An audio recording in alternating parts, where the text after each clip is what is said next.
Bonjour tout le monde, bienvenue dans cette nouvelle vidéo. Ici c'est John Armando, architecte et designer d'intérieur. Dans cette nouvelle vidéo, nous allons apprendre le calcul sur les carrelages.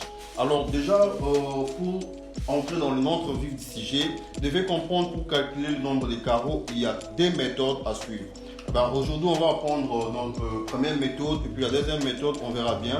Alors déjà, pour la première méthode, il y a 4 étapes à respecter pour faire un bon calcul pour le carrelage. Alors déjà, la première étape est de déterminer la surface de la pièce.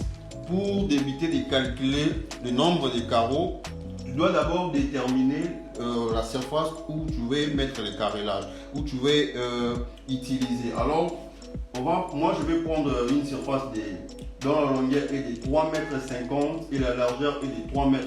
On va multiplier la longueur de 3,50 m multiplié par 3,50 m de la largeur, qui va nous donner 12,25 m². Moi j'avais déjà calculé, vous aussi pouvez calculer à travers votre calculatrice. Alors deuxième étape est de déterminer la surface d'occupation. Très important, on détermine d'abord la surface d'occupation. Alors déjà moi je vais utiliser un carreau de 30 sur 30. Il y a aussi moyen d'utiliser un carreau de 50 sur 50, 100 sur 100. Mais moi, j'ai choisi d'utiliser un carreau de 30 sur 30. Donc 30 cm multiplié par 30 cm, ce qui fera 900 m². Donc 900 m², c'est la surface d'un carreau où je vais utiliser.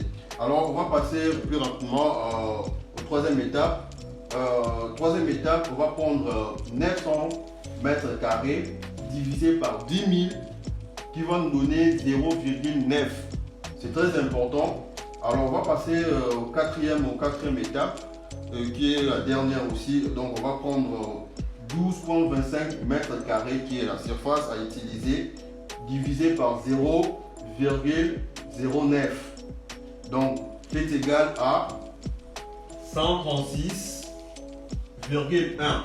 Moi je ne vais pas garder les 1 parce que déjà là on compte bien le nombre de carreaux. Alors moi je vais arrondir ça à 137 carreaux. Alors pour plus de précision, on va écrire 137 pièces de carreaux pour une surface de 12,25 m².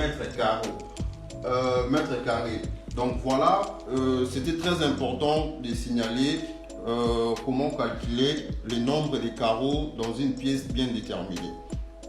Alors c'est la fin de cette vidéo. N'oubliez pas de liker, de partager, ça encourage, ça motive, et n'oubliez pas aussi de s'abonner. À nous revoir à très bientôt à la prochaine vidéo. Merci.